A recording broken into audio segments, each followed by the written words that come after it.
Tu le sais certainement déjà, les banques ont de plus en plus du mal à accorder du crédit à 110%. Tout simplement, ça veut dire que les banques ont du mal à surfinancer les crédits immobiliers, donc à financer le bien, son prix, et également financer les frais de notaire.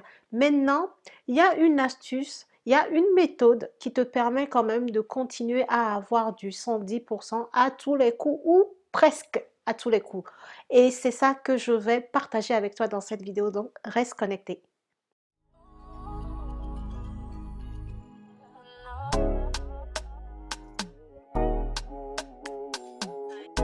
Bonjour à tous et bienvenue sur cette chaîne destinée à l'investissement immobilier. Avant d'aller plus loin, je me présente très rapidement. Je suis Lely Célia, conseillère en investissement immobilier et moi-même investisseuse depuis maintenant 5 années avec un patrimoine de 21 appartements en France. Mon travail consiste à t'accompagner pour que toi aussi tu puisses investir dans l'immobilier et dégager du cash flow, gagner de l'argent, engranger du cash grâce à l'immobilier pour réaliser d'autres projets qui te tiennent à cœur, pour préparer ta propre retraite, préparer les études supérieures de tes enfants. Bref, chacun ses objectifs. Mais sur cette chaîne, je t'apprends à gagner de l'argent avec l'immobilier. Si c'est quelque chose qui t'intéresse, je t'invite à faire deux choses. La première, abonne-toi à la chaîne et active ta cloche de notification pour rien rater de mes futures publications. Et la deuxième chose, tu vas voir dans la barre de description, je te mets le lien de mon site internet. Tu vas regarder, j'ai plusieurs services et une formation en immobilier qui pourrait t'intéresser pour tout simplement t'accompagner dans ta quête d'investissement immobilier rentable. Alors, comme je le disais en introduction, aujourd'hui, les banques ont du mal à nous accorder des crédits à 110%. Ça, il faut le dire, c'est clair. C'est beaucoup plus difficile aujourd'hui qu'il y a 2 ans, en 2019. Voilà, tu arrivais, tu avais un bon profil, tu avais de l'épargne et tu étais finançable à 110%. Aujourd'hui, les banques sont de plus en plus regardantes et certaines banques, tout simplement, n'y vont plus à 110%. Le point, c'est que la crise sanitaire a rendu les banques de plus en plus frileuses, en fait, ce qui est normal, ce qu'on peut quand même comprendre, d'accord?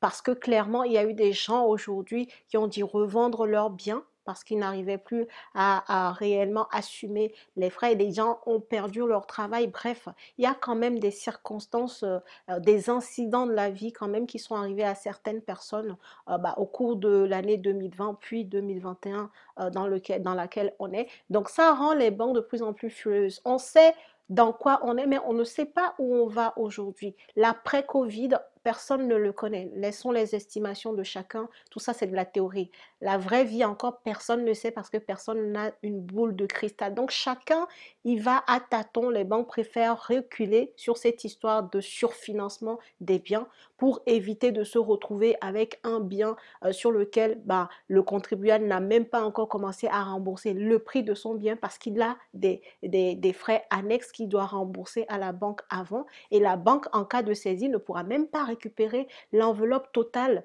de crédit qu'il a pu octroyer à la personne puisque dans l'enveloppe, au-delà du prix du bien, il y a des frais annexes qui sont perdu pour le coup pour la banque en cas de revente si la personne n'a pas pu rembourser au moins cette partie avant de se retrouver en difficulté. Donc voilà, c'est quelque chose qu'on peut complètement aisément comprendre par rapport aux banques. Maintenant, nous, en tant qu'investisseurs, c'est clair, ça ne nous arrange pas de ne plus avoir du 110%. D'où l'objet de cette vidéo, comment faire en sorte de continuer à profiter du 110%, on va dire indirectement. Alors, l'astuce, elle est simple. Elle se fait lorsque tu vas vouloir signer ton compromis de vente. Tu vas convenir avec ton vendeur de mettre sur pied cette astuce. Et cette astuce, c'est de faire un achat acte en main. L'acte en main, ça veut tout simplement dire que les frais de notaire, au lieu d'être à ta charge, acheteur comme on a l'habitude de le faire, les frais de notaire seront à la charge du vendeur. C'est quelque chose qui est légal.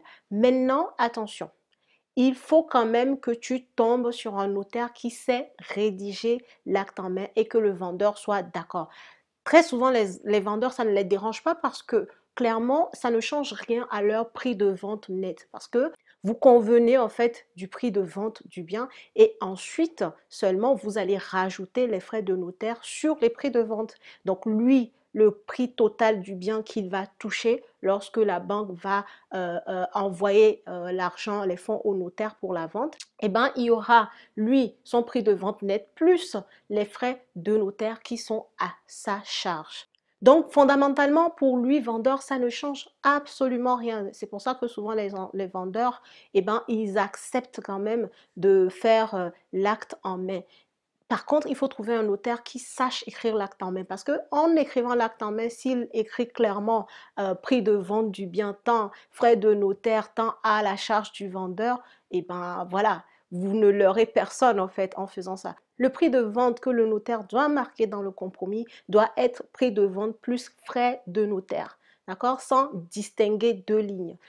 Le prix de vente, il le met, si le bien est à 100 000 euros, les frais de notaire 8 000 euros, le notaire qui sait rédiger l'acte en main mettra dans le compromis prix de vente du bien 108 000 euros. Maintenant, dans les dernières pages, le notaire précisera tout simplement que pour cet acte, les frais de notaire sont à la charge du vendeur. Et c'est tout.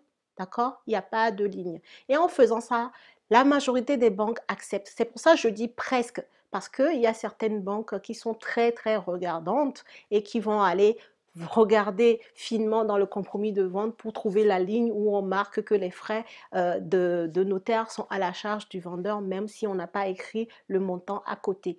Donc, dans ce cas-là, la banque peut tout simplement vous demander de mettre de l'apport dans le projet, d'accord? Et il sait très bien que cet apport va correspondre aux frais de notaire que vous avez rusé pour ne pas payer. Donc, il y a quelques banques qui le font, mais la majorité quand même, lorsque l'acte en main est bien rédigé par le notaire, l'acceptent, d'accord? Ils acceptent l'acte en main et ils financent le projet comme s'ils finançaient le bien puisque les frais de notaire ne sont pas à votre charge, c'est à la charge du vendeur qui l'a intégré dans son prix de vente. Voilà l'astuce que je voulais te partager. Je ne sais pas si tu l'as déjà utilisé. Si c'est le cas, mets-le-moi dans les commentaires si ça a été, si tu as eu des problèmes avec la banque, si la banque a suspecté quelque chose ou si elle est revenue en te demandant de mettre de l'apport sur son projet ou si ça a été comme une lettre à la poste. Donc voilà, ça pourra aider d'autres personnes dans la communauté. En tout cas, c'est une astuce de taille qui fonctionne.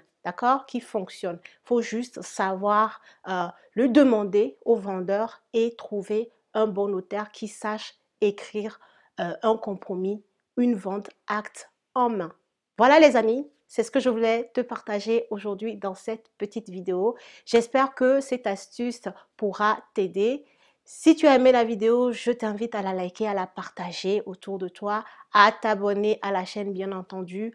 On augmente, la communauté s'agrandit tout doucement, on va atteindre les 1000 abonnés. Donc super, je remercie tous et toutes qui suivaient cette chaîne. Et puis moi, je vous dis à la prochaine vidéo.